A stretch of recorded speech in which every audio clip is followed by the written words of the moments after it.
All right, well, it looks like we're having another full episode of the pregnancy vlog where, to be honest, I was not expecting to film this today. I was expecting you guys to get the episode where baby Banner was born, and it did not happen. So tomorrow I will be 40 weeks pregnant. By the time you see this, I'll probably be a couple days into it. Hopefully by the time you see this, I will have had him. But if not, that's okay. We're being patient over here. And I have asked my doula, who I've talked about so much on the vlog, Erica, to come and be a part of this today because she made it in time for the baby. Now we just need to get him out before you have to leave. Yeah. All right, it's Monday, April 20th. Still pregnant. And today we made it long enough so that Erica, my doula from Wisconsin, can be here for the birth, unless I go more than 5 days past my due date, in which time she will be going home.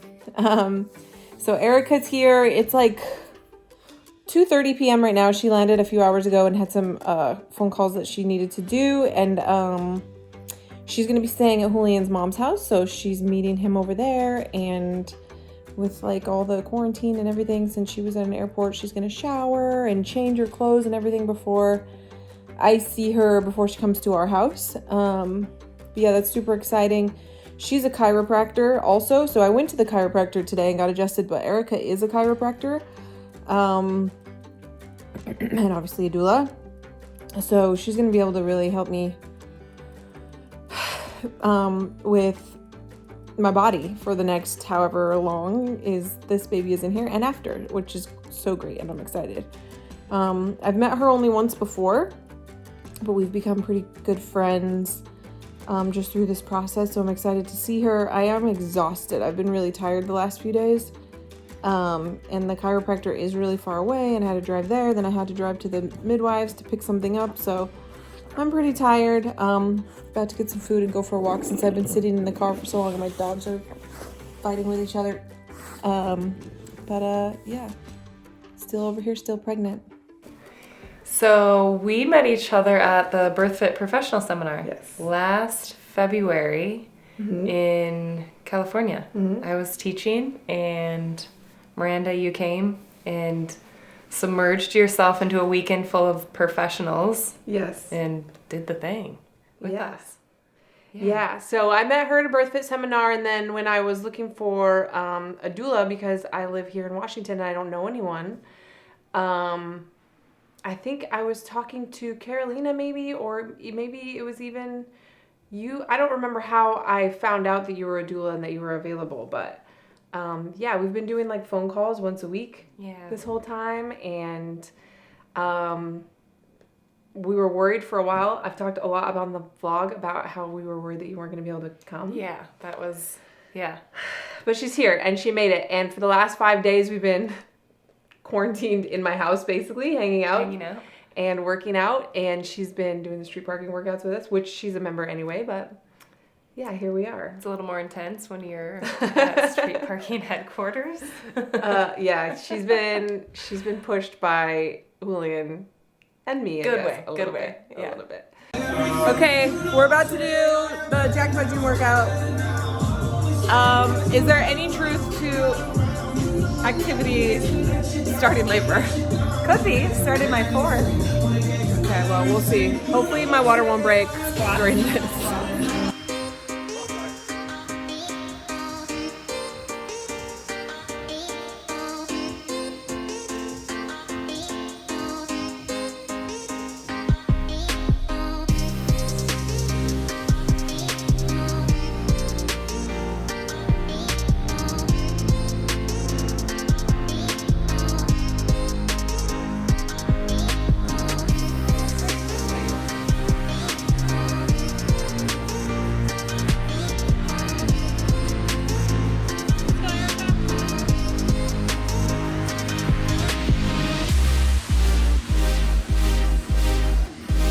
But yeah, I thought it would be like helpful this week to talk about this waiting period, because I've posted about it a few times, and of course there's just like hundreds of comments from people saying like, oh my gosh, every day feels like a year, and my baby came this day and my baby came this day and it was so hard. And even people that are like, I'm 37 weeks pregnant and I already feel that way. And I'm like, oh no.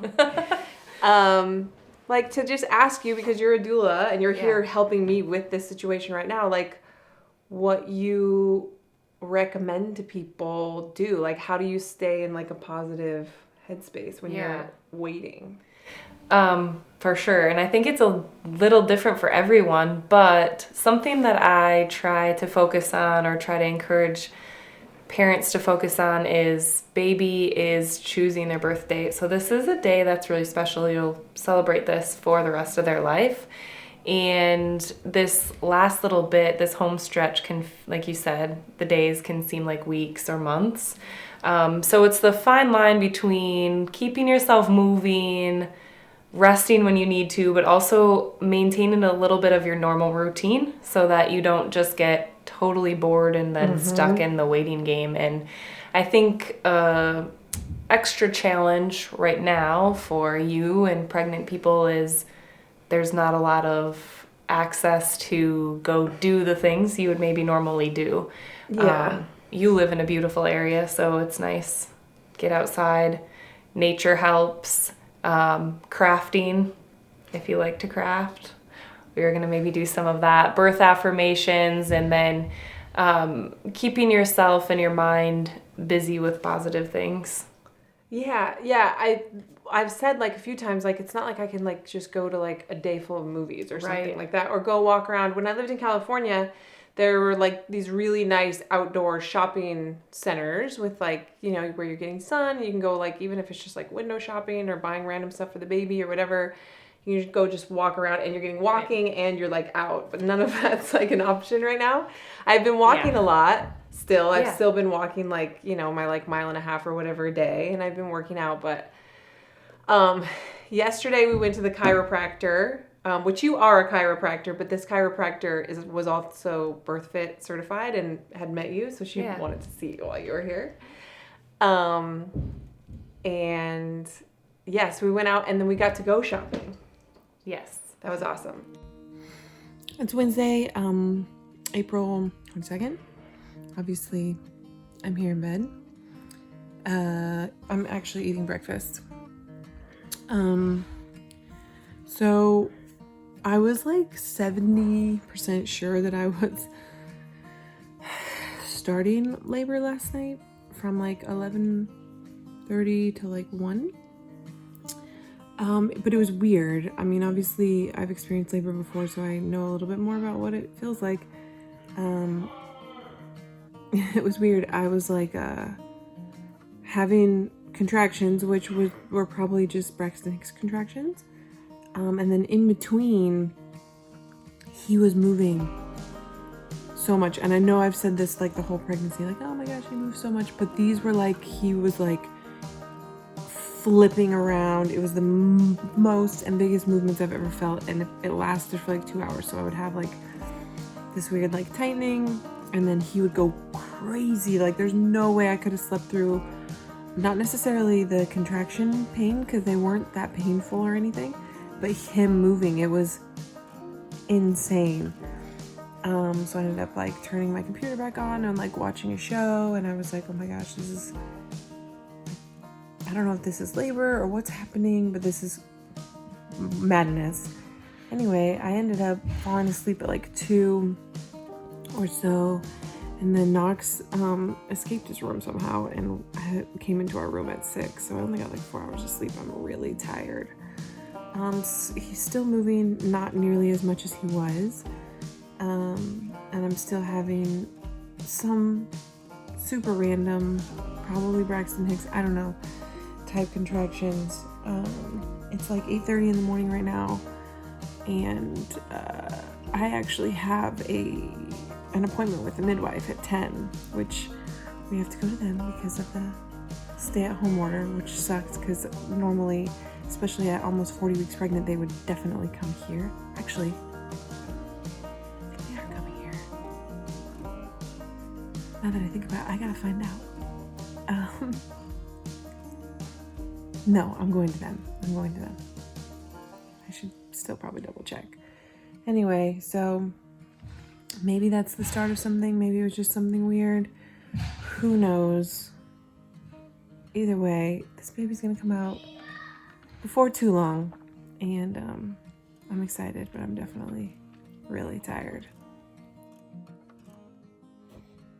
So let's talk about like what I have been doing this week, like as far as like some of the stuff that you've been helping me with now that you're here, because it's like, I mean, I'm really glad that you came and that you're like really chill and don't need to be entertained, because that is a whole other. I remember my mom came for the birth with Knox, and I felt like I needed to entertain her the whole time. And she didn't really need to be entertained either, but I just felt bad. Like I felt like she was bored. So people are probably wondering like, well, what is your doula going to do for the 5 days now that you've been here before? Yeah. So like, what are some of the things that you've been helping me with and that you would recommend if people have access to like try? Yeah. So doing round ligament release or checking round ligaments, basically the soft tissues around pelvis every day. That's been a bonus, I think. And then also working on your pelvis, so specifically your SI joint, to make sure that everything is moving well before labor even starts. So baby can find a really good position. He's already head down, but even with the rotation a little bit.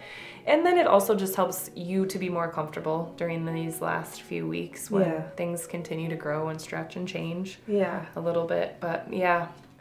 I have felt pretty good. So the night that you manipulated my SI joint the first time, I couldn't sleep till like 2 a.m. because he was going nuts. So I would have like, I don't know if it was a Braxton Hicks contraction or whatever you want to call it, but I would have like the contraction, and then for like 10, 15 minutes, he would go crazy, like huge movements.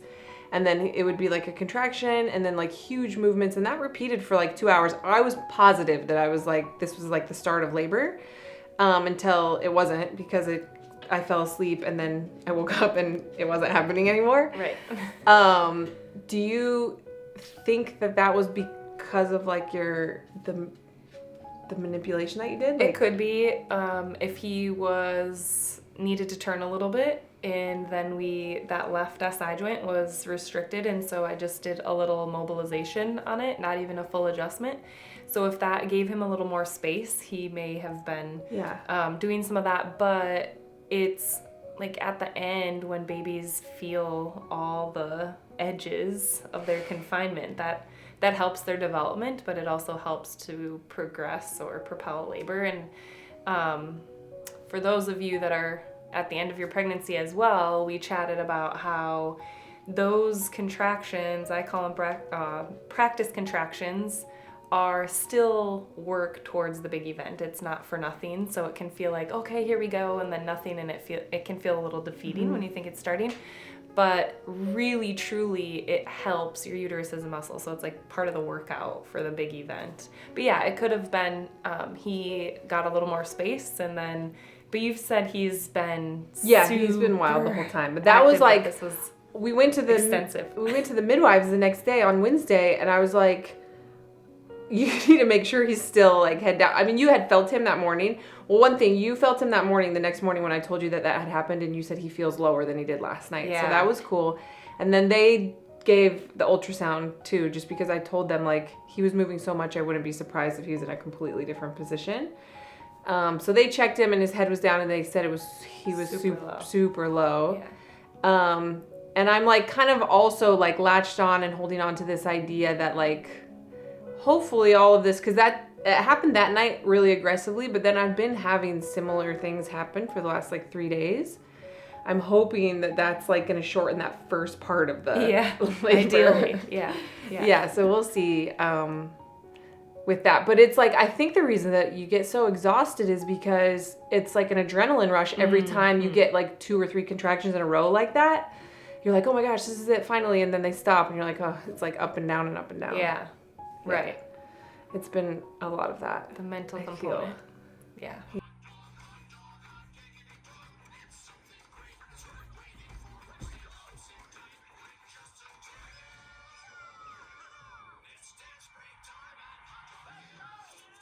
Let me watch that show.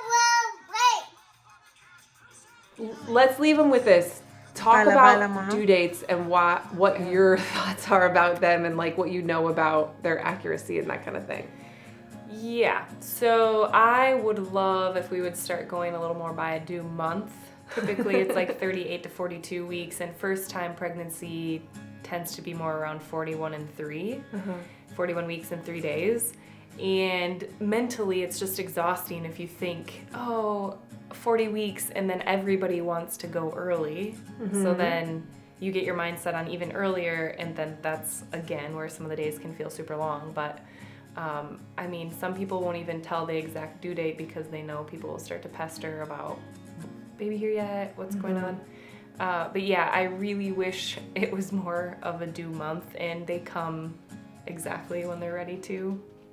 Yeah, so what is it that, like, because you hear that a lot, like the baby chooses when they're going to come. Like, what does that mean? Like, how is that, what's the science behind that?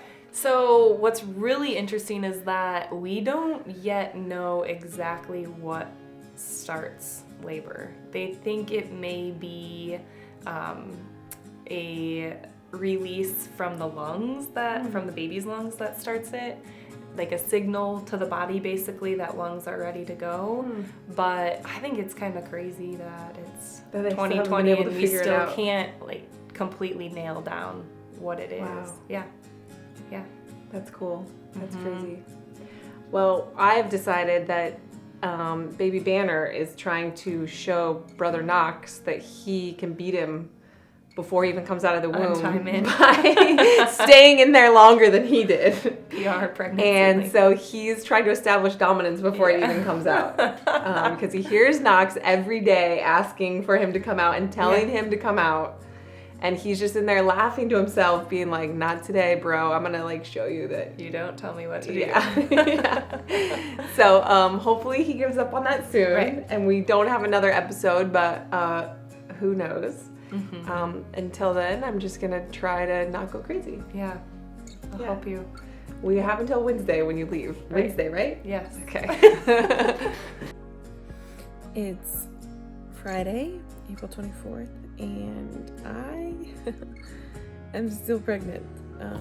I haven't filmed too much this week because honestly, with every part of my being, I believed that this episode would be the episode of the vlog where you guys would meet and I would meet baby Banner. So I was like, I don't need to film too much, like it's all gonna be about the birth, and here we are. It's about noon on Friday, and of course he could still come today, but tomorrow is my official due date.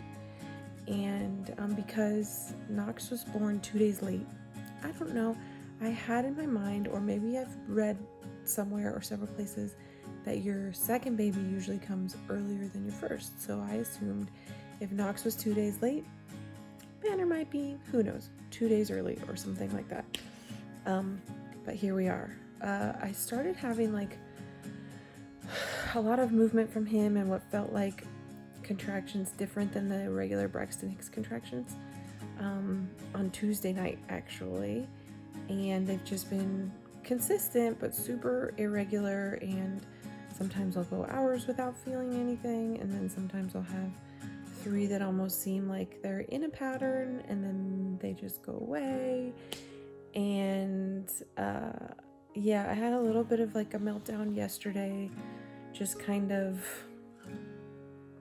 it's when I wake up in the morning, because most or I guess a lot of labors do happen in the middle of the night, so I kind of like have this anticipation every night when I go to bed, and then when I wake up in the morning, and obviously there's like 5 times that I wake up every night to go pee.